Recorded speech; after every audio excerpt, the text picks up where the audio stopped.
Avekwa moto muri say Aras moto is the name. Don't tell me good to take it is. Among the family vatori kwa my enemies. Bangwe my good friends, bangwe my frenemies. Ani undo ya varkuru wapanka haki list. Me tell you, sirina nini chake waninga uta. Nekutendika nyarara mumoyo zondi pata. Inini nozitaura Choro mukasa terera Nekuti kunyarara kunyarara kunyarara Nekutaura kunyarara Mise kunyarara kunyarara kunyarara we Nekutaura kunyarara Nekuti ndika nyarara mukati ndichakwarira Nekutaura kunyarara Asindika zitaura mumoyo zondi perera Nekutaura kunyarara Listen Mumoyo mune simberi kuputa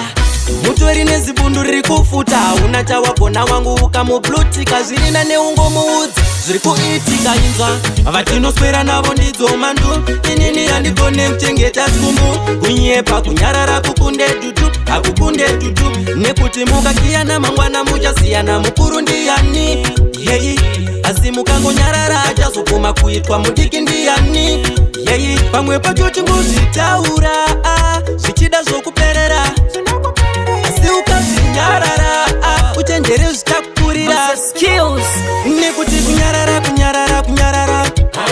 Nekutaura kunyarara Mise kunyarara kunyarara kunyarara we Nekutaura kunyarara Nekuti ndika nyarara mukati ndichakwarira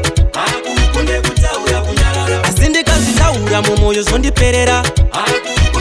Tell them, sirina neva kuudze uri talkative Uchivaponda nema points ari positive Azvichada kulinga wangu ita hective Speak loud, amashoko ari sensitive Ndito me kuti take it is Among the family vatori kwa my enemies Bangwe my good friends, bangwe my frenemies Vane undo ya varkurwa funka haki list Me tell you, watombo peka imwe kala ichavachisa Watombo pizza voices vichavamisa Sisasa bounty Wine konfafa oba kena ground Maze skills Nekuti kunyarara kunyarara kunyarara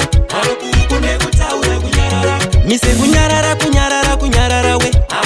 Nekutaura kunyarara Nekuti ndika nyarara mukati ndichakwarira Nekutaura kunyarara Asindika zitaura mumoyo zondiperera Nekutaura kunyarara Nekutaura kunyarara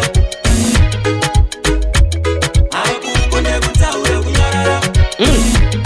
Ona ji Dimoya uchasimudza muromo wepasi newepamusoro watoita action Waziya Chispeak aloud jika Ungoswasa about Hapana